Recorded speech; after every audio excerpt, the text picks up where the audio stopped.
சில புகார்தாரர்களை வந்து பார்த்திங்க அப்படின்னா இவங்க வந்து அடிக்கிறது, பெண்களன்னு கூட பார்க்காம வந்து அடிக்கிறது, அதுக்கப்புறம் ஒரு கம்ப்ளைண்ட்டுன்னு கொடுத்த பிறகு விசாரணை என்ற முறையில் வந்து பார்த்திங்க அப்படின்னா அடித்து கொல்றது, ஒருத்தரை வந்து வர சொல்லி விசாரணை செய்யும்போது அந்த விசாரணை வந்து எப்படி செய்யணும்னு சொல்லிட்டு சில நெறிமுறைகள் வந்து சொல்லியிருக்காங்க. உயர்நீதிமன்றமாக இருந்தாலும் சரி, உச்சநீதிமன்றங்களும் வந்து பார்த்திங்கன்னா பல வழக்குகளில் வந்து சில நெறிமுறைகள் வந்து சொல்லியிருக்காங்க. பொதுமக்கள் தவறு செய்தால் விசாரிக்கக்கூடியது காவல்துறை. காவல்துறை தவறு செய்தால் காவலர்கள் மீது யார் விசாரணை செய்வாங்க? தடி எடுத்து அடிக்கிறது, கையால் அடிக்கிறது, அப்புறம் படக்கூடாத இடத்துலலாம் வந்து பட்டு அந்த குற்றவாளி வந்து இறந்து போயிட்டான் அப்படின்னு சொன்னால் அது குறிப்பாக கிராமப்புறத்தில் இது அதிகமாக நடக்குது நகர்ப்புறத்தை காட்டிலும். ஆமாம், கிராமப்புறத்துலலாம் வந்து பார்த்திங்கன்னா அவங்க தெரியாத ஆட்கள் ஒரு விஷயத்த வந்து ஒரு கம்ப்ளைண்ட் வந்து பார்த்திங்கன்னா எங்கெங்கே கொடுக்கணுன்ற வழிமுறைகள் கூட வந்து அவங்களுக்கு வந்து தெரியாது. அதனால் வந்து பார்த்திங்க அப்படின்னா ஒழியும். இப்போ 2 விஷயம் வந்து ஒன்று சாத்தான்குளம் ஜெயராஜ், ஃபெனிக்ஸ். இப்போ சிவகங்கையில் வந்து அஜித்குமார், இந்த 3 பேர் மரண வழக்கில் சம்பந்தப்பட்ட காவல்துறை அதிகாரிகளுக்கு உரிய தண்டனையை தமிழக அரசு நீதிமன்றம் மூலமாக பெற்றுக் கொடுத்தால் இனிமேல் தமிழ்நாட்டில் காவலர் மரணங்கள், சிறை மரணங்கள் வந்து ஏற்பட தடுக்கலாம். கண்டிப்பாக கண்டிப்பாக.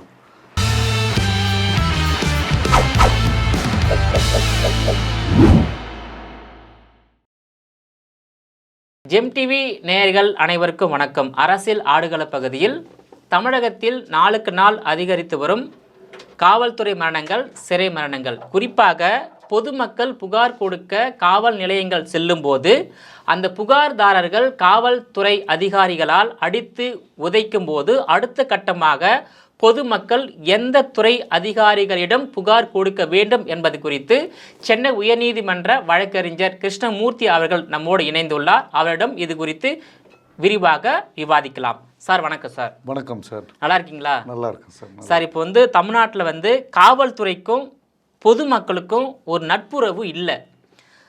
பொதுமக்கள் வந்து புகார் கொடுக்கும் போகும்போது காவல்துறை அதிகாரிகளால் அந்த பொதுமக்கள் தாக்கப்படுறாங்க. அப்போ தாக்கப்படும் போது அடுத்த கட்டமாக அந்த மக்கள் யாரை அணுகி சம்பந்தப்பட்ட அதிகாரிகள் மீது புகார் கொடுக்க வேண்டும்?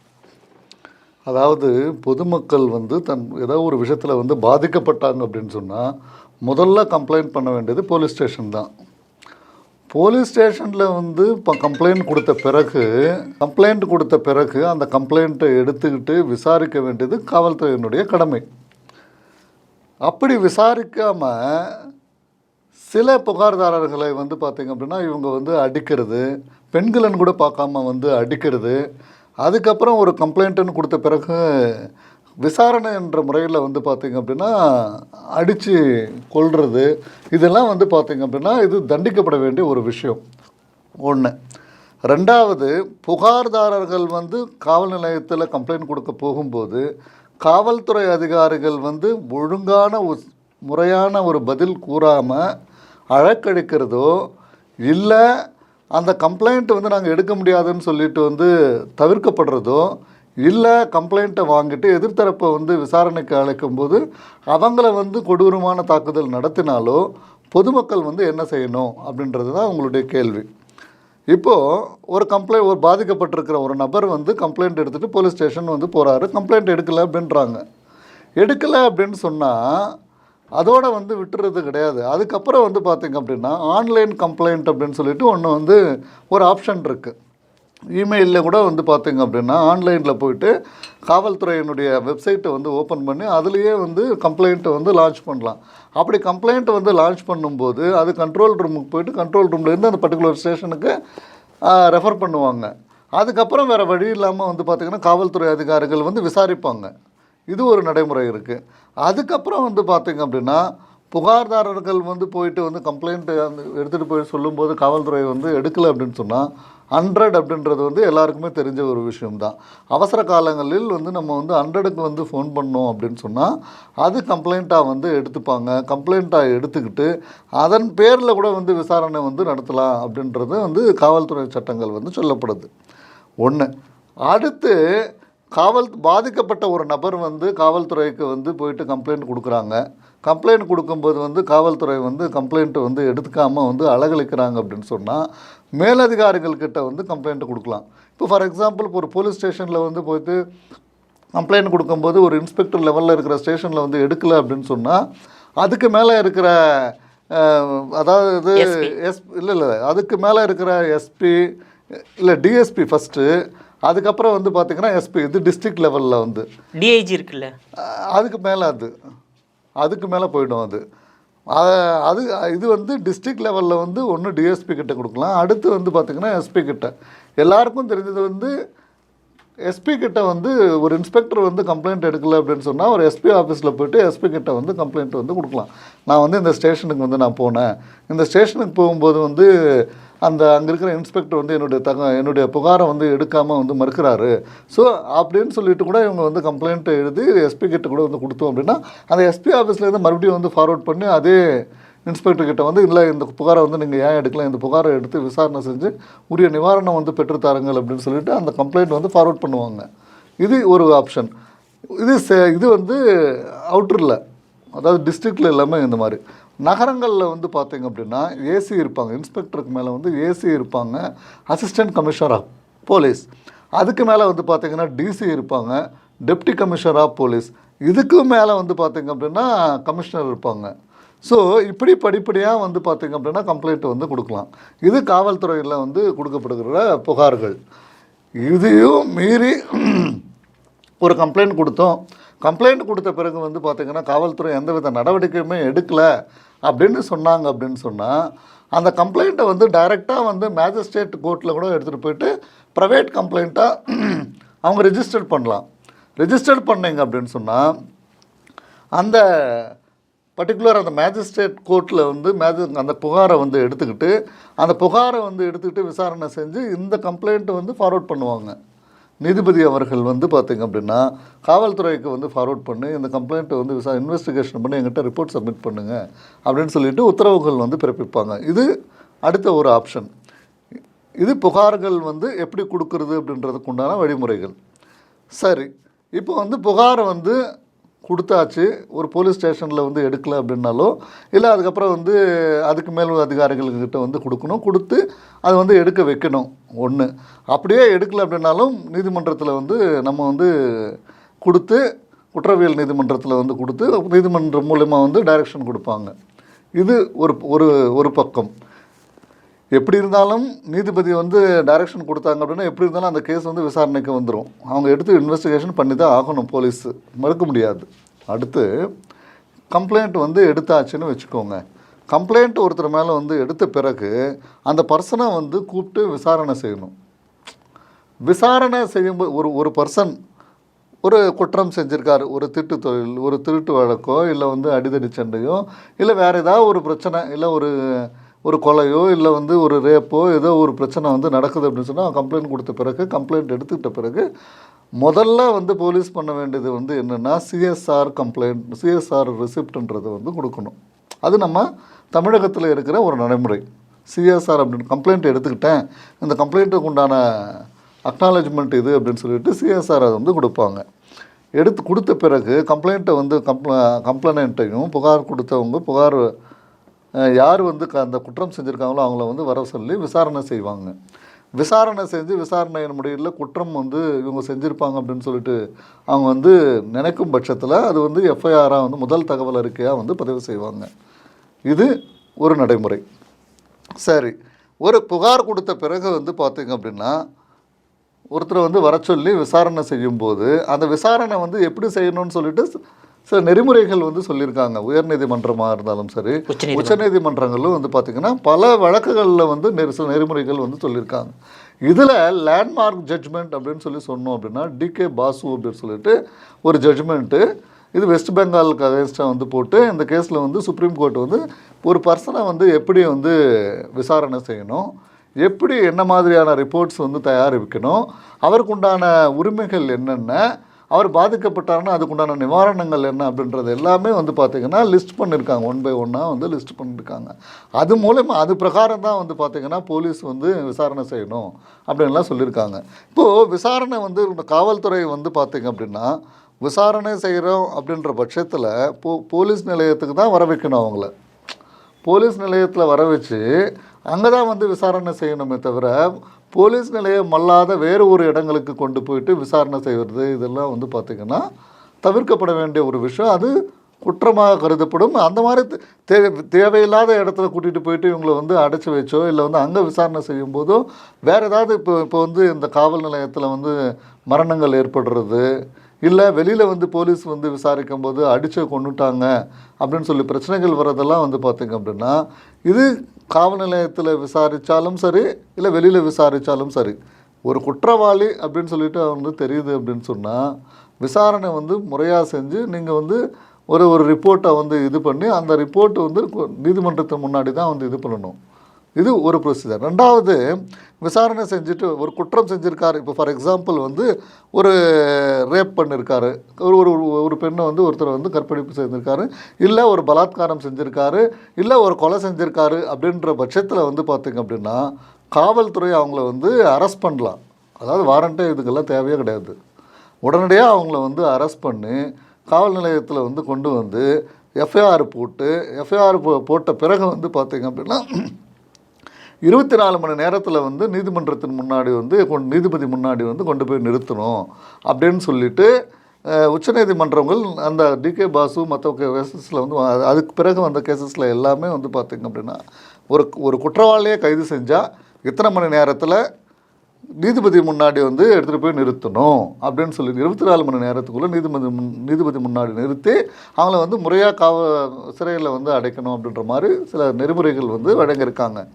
இந்த நெறிமுறைகள் எல்லாம் வந்து ஃபாலோ பண்ணுறது நிறைய காவல்துறை அதிகாரிகள் இந்த நெறிமுறைகளை ஃபாலோ பண்ணுறது இல்லை. ஃபாலோ பண்ணாமல் ஒரு இடத்துல புகார் கொடுக்க வந்தவங்களையும் வந்து போட்டு அடிக்கிறது, அதுக்கப்புறம் வந்து புகார் கொடுத்த பிறகு குற்றவாளின்னு சொல்லிட்டு அவங்கள கூட்டிகிட்டு வந்து பார்த்திங்கன்னா விசாரணைன்ற முறையில் வந்து தடி எடுத்து அடிக்கிறது, கையால் அடிக்கிறது, அப்புறம் படக்கூடாத இடத்துலலாம் வந்து பட்டு அந்த குற்றவாளி வந்து இறந்து போயிட்டான் அப்படின்னு சொன்னால் அதுக்கு உண்டான பொறுப்பு வந்து பார்த்திங்கன்னா யார் அந்த காவல்துறை அதிகாரிகள் வந்து அடித்தாங்களோ குற்றம் செஞ்சாங்களோ அவங்க மீது வந்து பார்த்திங்கன்னா சட்டம் வந்து தன்னுடைய தண்டனை வந்து அவங்களுக்கு வந்து வழங்கும். அந்த காவல்துறை அதிகாரிகள் மேலேயே வழக்கு பதிவு செஞ்சு அது வந்து கொலை குற்றமாக கூட மாற்றி அது வந்து பார்த்திங்க அப்படின்னா விசாரணை வந்து தொடங்கும். அவங்கள வந்து இந்த மாதிரி தவறு செய்யலை, அதாவது ஒரு குற்றவாளியை கொண்டு வந்து அடித்து சாகடிச்சிட்டாங்க அப்படின்னு சொன்னால் அவங்க மேலே வந்து கொலை வழக்கு ஏற்படுத்தப்பட்டு கொலை வழக்கு பதிவு செய்யப்பட்டு சிறையில் வந்து அடைப்பாங்க. ரெண்டாவது வந்து பார்த்திங்கன்னா இம்மிடியட்டாக வந்து சஸ்பெண்ட் பண்ணுறது, அதுக்கப்புறம் துறை ரீதியான நடவடிக்கைகள் எடுக்கிறது, அது பாதிக்கப்பட்ட குடும்பத்துக்கு வந்து பார்த்திங்க அப்படின்னா எவ்வாறு நிவாரணம் வழங்க வேண்டும் அப்படின்றது கூட உச்சநீதிமன்றங்கள் வந்து நிறைய தீர்ப்புகள் மூலிமா வந்து சொல்லியிருக்காங்க. பொதுமக்கள் தவறு செய்தால் விசாரிக்கக்கூடியது காவல்துறை. காவல்துறை தவறு செய்தால் காவலர்கள் மீது யார் விசாரணை செய்வாங்க? காவல்துறை அதிகாரிகள் வந்து தவறு செய்தாங்க அப்படின்னு சொன்னால் காவல்துறை அதிகாரிகளே வந்து அவர்கள் மேலே நடவடிக்கை எடுக்கலாம். இப்போ வந்து ஃபார் எக்ஸாம்பிள் இப்போ இந்த திருப்புவனம் கேஸில் கூட வந்து காவல்துறை அதிகாரிகள் வந்து அடித்து வந்து சாகடிச்சிட்டாங்க. ஸோ இப்போ அந்த காவல்துறை அதிகாரிகள் மேலே வந்து கொலை வழக்கு வந்து பதிவு செஞ்சு இப்போ வந்து காவல்துறை அதிகாரிகள் தானே கொலை வழக்கு வந்து பதிவு செஞ்சாங்க. காவல்துறை அதிகாரிகள் மேலே காவல்துறை அதிகாரிகளே வந்து கொலை வழக்கை வந்து பதிவு செஞ்சு அவர் வந்து தக்க நடவடிக்கைகள் எடுக்கலாம்.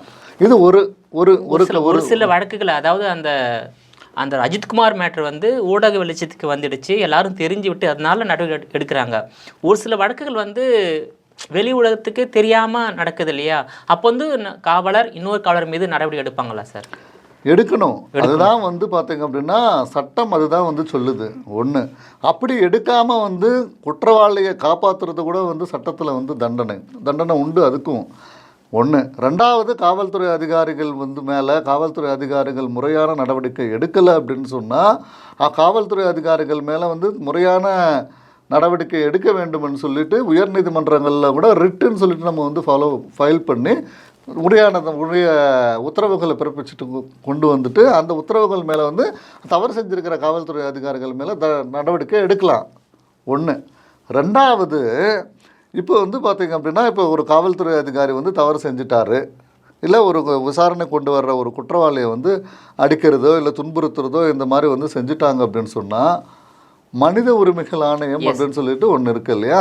ஸோ மனித உரிமைகள் ஆணையத்தில் கூட வந்து பார்த்திங்கன்னா அவங்க வந்து கம்ப்ளைண்ட் வந்து பண்ணலாம். மனித உரிமைகள் ஆணையத்தில் கூட கம்ப்ளைண்ட் பண்ணாங்க அப்படின்னு சொன்னால் மனித உரிமைகள் ஆணையம் காவல்துறை அதிகாரிகள் மீது நடவடிக்கைகள் எடுக்கும். எப்படிப்பட்ட நடவடிக்கைகள் எடுக்கும்னா பாதிக்கப்பட்ட அளவுக்கு வந்து பார்த்திங்க அப்படின்னா தண்டனை வந்து அவங்களுக்கு வந்து கொடுப்பாங்க. ஒன்று. ரெண்டாவது வந்து பார்த்திங்கன்னா அவங்க அடித்து வந்து ஏதாவது காயங்கள் ஏற்படுத்தியிருந்தாலோ இல்லை மன உளைச்சல் ஏற்படுத்தியிருந்தாலோ அதுக்கு தகுந்த மாதிரி வந்து இவ்வளோ லட்சங்கள் வந்து கொடுக்கணும். இல்லை ஒரு உயிர் போயிருந்தது அப்படின்னா அதுக்குண்டான 10 லட்சமோ இல்லை 15 லட்சமோ இல்லை 7 லட்சமோ இந்த மாதிரிலாம் வந்து பார்த்திங்கன்னா அந்த ஹியூமன் ரைட்ஸ் கமிஷன் மனித உரிமைகள் ஆணையம் வந்து உத்தரவுகள் வந்து பிறப்பிப்பாங்க. ஒரு 10 லட்ச ரூபா ஒருத்தர் இறந்துட்டு போயிட்டார், அவருக்கு வந்து 10 லட்ச ரூபா வந்து அரசு வந்து 10 லட்ச ரூபா வந்து அவங்களுக்கு வந்து வழங்கணும் அப்படின்னு சொல்லிட்டு மனித உரிமைகள் ஆணையங்கள் வந்து உத்தரவு பிறப்பிக்கும். அதே மாதிரி அந்த 10 லட்ச ரூபாவை வந்து பார்த்திங்கன்னா அந்த காவல்துறை அதிகாரிகளிடமிருந்தே வசூல் செஞ்சுக்கலாம் நீங்கள் அப்படின்னு சொல்லிட்டு நிறைய வழக்குகளில் மனித உரிமைகள் ஆணையம் கூட உத்தரவுகள் வந்து பிறப்பிச்சிருக்காங்க. இது ஒரு சைடு. மனித உரிமைகள் ஆணையத்துலேயும் கம்ப்ளைண்ட் பண்ணலாம். அடுத்து வந்து பார்த்திங்க அப்படின்னு சொன்னால் நீதிமன்றத்துலேயும் நம்ம வந்து கம்ப்ளைண்ட் பண்ணலான்னு சொல்லிட்டோம். உயர்நீதிமன்றத்தின் மூலிமாவும் நடவடிக்கை எடுக்கலாம் அப்படின்றத வந்து சொல்லிட்டோம். ஸோ இப்படிலாம் வந்து ஆனால் அலையணும். இப்போ வந்து ஒரு புகார்தாரர் காவல் நிலையத்தில் புகார் கொடுக்க போனால் காவல் அதிகாரி புகார் எடுக்கலைனாக்கா 2 புகார் கொடுக்கணும். வேற இல்லை, அந்த காவல் அதிகாரி மீதும் புகார் கொடுக்கணும், அப்புறம் வந்து பாதிக்கப்பட்ட நபர் மீதும் புகார் கொடுக்கணும். அதாவது 2 கம்ப்ளைண்ட்டு. ஆனால் 2 கம்ப்ளைண்ட்டுக்கு உண்டான தண்டனை யாருக்கு கிடைக்கும்? அந்த யார் காவல் இப்போ ஒரு மனுஷன் வந்து நம்ம வந்து பாதிக்கப்படும் போது வந்து காவல்துறையில் வந்து நம்ம வந்து கம்ப்ளைண்ட் பண்ணுறோம். கம்ப்ளைண்ட் எடுக்க வேண்டிய கடமை, கம்ப்ளைண்ட்டுக்கு உரிய பதிவு செஞ்சு புகாரை பதிவு செஞ்சு வழக்கு பதிவு செஞ்சு நடவடிக்கை எடுக்க வேண்டியது வந்து காவல்துறை அதிகாரினுடைய கடமை. அந்த தன்னுடைய கடமையில் வந்து காவல்துறை அதிகாரி வந்து தவறிட்டாங்க அப்படின்னு சொன்னால் காவல்துறை அதிகாரிக்கும் சேர்த்து தான் நம்ம வந்து 2 புகாரை கொடுக்கணும். அப்போது நமக்கு வந்து என்ன ஆகும்னா நமக்கு யார் கெடுதல் செஞ்சாங்களோ அவங்களுக்கும் தண்டனை கிடைக்கும். இந்த பக்கம் வந்து பார்த்திங்கன்னா காவல்துறை அதிகாரிகள் வந்து தண்டனை செஞ்சாங்க அப்படின்னு சொன்னால் அவங்களுக்கும் வந்து தண்டனை கிடைக்கும். ப்ளஸ் அதுக்குண்டான காம்பன்சேஷனும் வந்து பார்த்திங்க நம்ம அலையிறோம்னு நீங்கள் வார்த்தை சொல்கிறீங்க. அந்த மன உளைச்சலுக்கும் நம்ம அலையிறதுக்கு உண்டான நிவாரணம் கூட வந்து பார்த்திங்க அப்படின்னா மனித உரிமைகள் ஆணையம் வந்து நமக்கு வந்து கொடுப்பாங்க. நிறைய ஜட்ஜ்மெண்ட்ஸில் வந்து கொடுத்துருக்காங்க அப்படின்றது தான் நிறைய கேசஸில் வந்து நம்ம பார்க்குறத ஒரு விஷயம். இதே ஒரு காவல்துறை அதிகாரிகள் வந்து அதாவது கம்ப்ளைண்ட் கொடுக்குறவங்களுக்கு நிறைய நிவாரணங்கள் வந்து இருக்குது. சரி, இதே மாதிரி ஒரு குற்றவாளின்னு சொல்லிட்டு வந்து முடிவு செஞ்சாச்சுன்னு வச்சுக்கோங்க. ஒருத்தர் வந்து ஒரு குற்றவாளி ஒரு ரேப்போ இல்லை வந்து வேறு ஏதோ வந்து பண்ணிடுறாங்க. அவங்களுக்கு வந்து பார்த்திங்க அப்படின்னா அடிக்கலாமா அப்படின்னு சொல்லி கேட்டிங்க அப்படின்னா எப்பேற்பட்ட குற்றங்கள் செஞ்சாலும் சரி காவல்துறை அதிகாரிகள் வந்து பார்த்திங்கன்னா அவங்கள அடிக்கக்கூடாது. ஏன்னா அது வந்து அவங்களுக்கும் வந்து பார்த்திங்கன்னா முறையான ஒரு இது வந்து கொடுத்து அவங்கள வந்து தண்டிக்க வேண்டிய ஒரு பொறுப்பு கடமை வந்து பார்த்திங்கன்னா நீதிமன்றத்துக்கு தான் உண்டே தவிர காவல்துறை அதிகாரிகளுக்கு கிடையாது அப்படின்றதும் சுப்ரீம் கோர்ட் ஜட்ஜ்மெண்ட்ஸும் நிறையவே சொல்லியிருக்காங்க. ஏன்னா இப்போ வந்து முதல் கட்டமாக வந்து காவல் நிலையங்களுக்கு போகணும் பாதிக்கப்பட்டவர்கள். அந்த காவல் நிலையங்களில் புகார் எடுக்கலனாக்கா அடுத்து வந்து டிஎஸ்பி, அதன் பிறகு எஸ்பி, அதன் பிறகு டிஐஜி, அதன் பிறகு நீதிமன்றம் பிறகு ஹியூமன் ரைட்ஸ் கமிஷன். இவ்வளோ இருக்கு. அப்படி இல்லைப்பா, இப்படி இல்லை படிப்படியா. இது வந்து ஒவ்வொரு துறை ஒரு டைரக்ஷன். இப்போ வந்து பார்த்திங்கன்னா இப்போ காவல்துறை நம்ம ஒரு பாதிக்கப்பட்டிருக்க நபர் ஒன்று, அவங்க என்ன செய்யலாம், வீட்டில் உட்காந்துக்கிட்டே வந்து 100க்கு வந்து ஃபோன் பண்ணலாம். அதன் மூலியமாகவும் கம்ப்ளைண்ட் வந்து எடுத்துப்பாங்க. ஒரு ஆப்ஷன். ரெண்டாவது ஆப்ஷன் வந்து வீட்டிலே உட்காந்துக்கிட்டே வந்து ஆன்லைன் மூலியமாகவும் கம்ப்ளைண்ட் பண்ணலாம். ஸோ எங்கேயுமே அலையாமல் ஆன்லைன் மூலிமா கம்ப்ளைண்ட் பண்ணும்போதே உங்களுக்கு உண்டான அக்னாலஜ்மெண்ட்ஸ் எல்லாமே வந்துடும். இதில் எதுவுமே வந்து நடக்கலை அப்படின்னு சொல்லும்போது நேரடியாக எடுத்துகிட்டு போய்ட்டு கம்ப்ளைண்ட் வந்து ஸ்டேஷனில் வந்து நம்ம கொடுக்குறோம். ஸ்டேஷனில் கொடுக்கும்போது இன்ஸ்பெக்டர் அந்த கம்ப்ளைண்ட்டை வாங்கிட்டு முறையான ஒரு சிஎஸ்ஆர் கொடுத்துட்டு கம்ப்ளைண்ட்டை வந்து விசாரணைக்கு எடுத்துக்கணும். இது 3வது ஆப்ஷன். 4வது ஆப்ஷன் வந்து பார்த்திங்க அப்படின்னா இன்ஸ்பெக்டர் வந்து கம்ப்ளைண்ட்டு கொடுத்து அவர் கம்ப்ளைண்ட்டு எடுக்காத பட்சத்தில் தான் நம்ம வந்து எஸ்பி ஆஃபீஸு டிஎஸ்பி அப்படி இல்லை டிஎஸ்பி எஸ்பி அப்புறம் டிஜிபிக்கு தான் டைரெக்டாக வந்து கொடுத்துருவோம். ஏன்னா எல்லாருக்கிட்டையும் நம்ம வந்து கொடுக்கறது கிடையாது கம்ப்ளைண்ட்டு, டிஜிபிக்கு வந்து கொடுப்போம். இவங்க எல்லாருமே வந்து கம்ப்ளைண்ட்டு எடுக்காத பட்சத்தில் நடவடிக்கை எடுக்காத பட்சத்தில் உயர்நீதிமன்றத்துலேயும் போய்ட்டு டைரக்ஷன் வந்து வாங்கிட்டு வருவாங்க சில பேர். ஸோ இது ஒரு ஆப்ஷன். அடுத்து வந்து இங்கே வந்து இன்ஸ்பெக்டர் கிட்ட கம்ப்ளைண்ட் கொடுக்குறாங்க, கம்ப்ளைண்ட் எடுக்கலை. எஸ்பி கிட்ட கம்ப்ளைண்ட் கொடுக்குறாங்க, கம்ப்ளைண்ட் எடுக்கலை அப்படின்னா நம்ம டைரெக்டாகவே வந்து பார்த்திங்கன்னா மேஜிஸ்ட்ரேட் முன்னாடி போயிட்டு நம்ம வந்து கம்ப்ளைண்ட் வந்து கொடுக்கலாம்.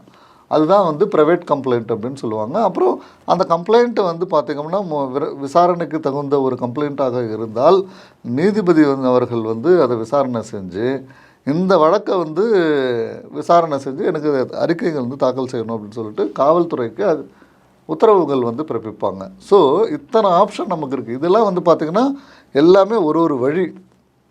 அந்த வழியில் நம்ம ஏதாவது ஒரு வழியில் போய்ட்டு நமக்கு உண்டான பிரச்சனைக்கு தீர்வுகள் வந்து நம்ம வந்து தேடி கண்டுபிடிச்சிக்கலாம். ஆனால் ஒரு சில வழக்கில் வந்து அந்த காவல்துறை வந்து ஸோ இந்த குற்றவாளி சும்மா விட்டால் அடுத்தடுத்த கட்டத்துக்கு போயிட சொல்லி தான் அடித்து கொள்வது. அதுதான காரணம் சார்? புரியல. காவல் நிலையங்களில் புகார் கொடுக்கப்படும் போது அந்த புகார் மீது நடவடிக்கை எடுக்காத பட்சத்தில் அந்த நபர் வந்து அடுத்தடுத்த கட்டத்துக்கு புகார் கொடுக்க போவார்னு தெரிஞ்சு தான் அந்த புகார்தாரை காவல் நிலையத்தை அடித்து கொள்வது. அப்படி கிடையாது. புகார் கொடுக்குறவங்கள வந்து அடித்து கொள்வது இல்லை. அதாவது வந்து புகார் கொடுத்துட்டாங்க இல்லையா, ஒரு சில கேசஸில் எப்படி நடக்குது அப்படின்னா நீங்கள் சொல்கிற மாதிரி ஒரு சில கேசஸில் வந்து நடக்கும். பட் நிறைய கேசஸில் வந்து எப்படி நடக்கும் அப்படின்னா, இப்போ புகார்தாரர் வந்து ஒரு புகார் கொடுத்துருவாங்க. புகார் கொடுத்த பிறகு குற்றம் சுமத்தப்படுறாங்க இல்லையா, ஸோ குற்றம் சுமத்தப்படுறவங்க வந்து அவங்கள தான் கூட்டிகிட்டு போயிட்டு விசாரணை என்ற பேரில் வந்து கூட்டிகிட்டு போவாங்க. விசாரணை அப்படின்ற பேரில் வந்து கூட்டிகிட்டு போன பிறகு விசாரணை செய்வாங்க. விசாரணை எப்படி செய்யணும் அப்படின்றது வந்து சில காவலர்களுக்கு புரியறதில்ல.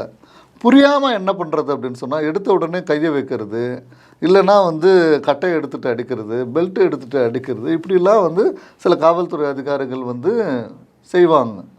அப்படி செய்கிறதுனால தான் வந்து பார்த்திங்கன்னா சில குற்றம் சுமத்தப்பட்ட நபர்கள் வந்து இறந்து போயிடுறாங்க. படாத இடத்த படும்போது இறந்து போயிடுறாங்க. ஒரு சில நேரங்களில் வந்து பார்த்திங்கன்னா புகார் கொடுக்க போகும்போதே வந்து ஒரு சில காவலர்கள் புகார் கொடுக்குறவங்களையும் அடிக்கிற சூழல் வந்து சில கேசஸில் வந்து அமையுது. குறிப்பாக கிராமப்புறத்தில் இது அதிகமாக நடக்குது நகர்ப்புறத்தை காட்டிலும். ஆமாம், கிராமப்புறத்துலலாம் வந்து பார்த்திங்கன்னா அவங்க தெரியாத ஆட்கள் ஒரு விஷயத்த வந்து ஒரு கம்ப்ளைண்ட் வந்து பார்த்திங்கன்னா எங்கெங்கே கொடுக்கணுன்ற வழிமுறைகள் கூட வந்து அவங்களுக்கு வந்து தெரியாது. அதனால் வந்து பார்த்திங்க அப்படின்னா அங்கே வந்து கம்ப்ளைண்ட்டை எடுக்காமல் வந்து பார்த்திங்கன்னா காவல்துறையே வந்து மிரட்டுற சில சம்பவங்கள் கூட நடந்துட்டு தான் இருக்குது. அதுக்குண்டான நிவாரணங்கள் அவங்களுக்கு தெரியாதனால அவங்க வந்து பயந்துட்டு பாவம் விட்டுடுறாங்க. அதே நெறிமுறையோடு வந்து செஞ்சாங்க அப்படின்னு சொன்னால் இன்றைக்கி கிராமங்கள் கூட வந்து பார்த்திங்கன்னா இந்த சோஷியல் மீடியா மூலிமா அவேர்னஸ் நிறைய வந்திருக்கு. அவங்க கூட வந்து பார்த்திங்க அப்படின்னா ஒன்று வீடியோ எடுத்துடுறாங்க, செல்ஃபோன் வச்சுக்கிட்டு வந்து வீடியோ எடுக்கிறாங்க. அடுத்து வந்து பார்த்திங்க அப்படின்னா கம்ப்ளைண்ட் வந்து எஸ்பி போடுறாங்க. அதுக்கப்புறம் வந்து மேஜிஸ்ட்ரேட் கோர்ட்லேயும் ஃபைல் பண்ணுறாங்க. ஹியூமன் ரைட்ஸ் கமிஷனில் கூட ஃபைல் பண்ணணும் அப்படின்னு சொல்லிட்டு கிராமங்களில் இருக்கிறவங்க கூட இன்றைக்கி வந்து சிட்டியை நோக்கி வர்றாங்க. ஹியூமன் ரைட்ஸ் கமிஷன்லேயும் நிறைய கம்ப்ளைண்ட் வந்து செய்கிறாங்க. இப்போ வந்து ஃபார் எக்ஸாம்பிள் வந்து அந்த ஒரு படம் வந்துச்சுல்ல, என்ன படம், ஜெய்பீம் அப்படின்னு சொல்லிட்டு. ஸோ அந்த படம் கூட வந்து பார்த்தீங்க அப்படின்னா அது ஒரு மிகப்பெரிய ஒரு திரைவடிவில் அந்த மாதிரிலாம் நடந்திருக்கு சார். காவல்நிலையத்தில் நடந்த கதை தான் அது. நடந்த உண்மையான கதை தான் அது. ஸோ உண்மையான கதை. ஸோ எதுக்கு நான் இந்த திரைப்படத்தை நான் இப்போ வந்து எடுத்தேன் அப்படின்னு சொன்னால், தெரியாதவங்களுக்கு கூட வந்து பார்த்திங்க அப்படின்னா பாதிக்கப்பட்டுட்டா இந்த மாதிரி நெறிமுறைகள் எல்லாமே இருக்குது. உயர்நீதிமன்றத்தில் கூட இந்த மாதிரி ஒரு வழக்கு தரலாம். காவல்துறை அதிகாரிகள் மேலே கூட வந்து பார்த்திங்கன்னா நம்ம நடவடிக்கை எடுக்கலாம், தண்டனை வாங்கி கொடுக்கலாம் அப்படின்றது கூட வந்து பார்த்திங்கன்னா அந்த ஜெய்பீமும் பார்த்திங்க அப்படின்னா ஒரு மிகப்பெரிய ஒரு அவேர்னஸ் வந்து இன்றைக்கி மக்களுக்கு கூட வந்து ஏற்படுத்தியிருக்கு. அதாவது ஒரு போலீஸுக்கு அந்த டியூட்டி வழங்குவதற்கு முன்பாக, அது ஒரு போலீஸ் அதிகாரியாக நியமனம் செய்வதற்கு முன்பாக தன்னுடைய கடமை என்ன, விதிமுறைகள் என்ன என்பதை வந்து அரசாங்கம் முறையாக கற்றுக் கொடுத்து அந்த பணியில் அமர்த்தணுமா? இல்லை, அப்படி தான் அமர்த்திட்டு இருக்காங்க. அதில் ட்ரைனிங் வந்து அவங்களுக்கு வந்து கொடுக்கும்போதே வந்து பார்த்திங்க அப்படின்னா ஒரு புகார்தாரர் வந்து புகார் கொடுக்க வந்தால் புகாரை பெற்றுக்கொண்டு எப்படி அவங்ககிட்ட வந்து பேசணும், அன்பாக பேசணும், அன்பாக வந்து அவங்களுக்கு வந்து ஆறுதல் சொல்லணும். அதுக்கப்புறம் வந்து பார்த்திங்கன்னா புகாரை வந்து எடுத்துக்கிட்டு குற்றம் சாட்டப்பட்ட ஒரு நபரை வந்து பார்த்திங்கன்னா எப்படி அழைக்கணும், நம்ம விசாரணைக்கு வந்து எப்படி அழைக்கணும், விசாரணைக்கு அழைத்து அவர்கள்கிட்ட வந்து குற்றம் நீ செஞ்சியா இல்லையா அப்படின்னு சொல்லிட்டு எல்லாம் வந்து முறையாக விசாரணை செஞ்சு முறையாக அவங்ககிட்ட வந்து தப்பு செஞ்சுருக்கேன் அப்படின்றதெல்லாம் அவருக்கு வாக்குமூலத்தை வாங்கி பதிவு செய்யணும். முயற்சியாக வந்து பயிற்சி கொடுக்குறாங்க.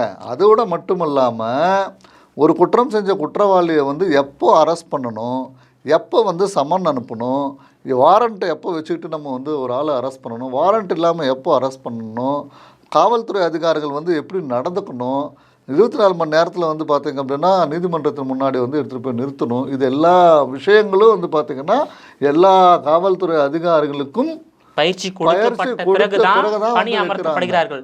ஆனா பணி அமர்த்தப்பட்ட பிறகு அதை முறையாக நடைமுறைப்படுத்தல. இல்ல அவங்களுக்கு வந்து என்ன ஆகுது அப்படின்னு சொன்னா அதிகாரம் வந்து வந்தபோது அந்த விதிமுறைகளை வந்து கடைபிடிக்க விருப்பம் இல்லை. இல்ல அதிகாரம் நமக்கு அளவு கடந்த ஒரு அதிகாரம் இருக்குன்னு ஒரு பிரம்மையில வந்து நிறைய பேர் தப்பு செய்யறாங்க. அதிகாரம் வந்து உங்களுக்கு இருக்கிற அதிகாரம் வந்து குறுகிய ஒரு அதிகாரம் தான். நீங்களும் ஒரு மனிதர் தான், அவனும் ஒரு மனிதன் தான். மனுஷனுக்கு மனுஷன் வந்து மரியாதை கொடுக்கணும்.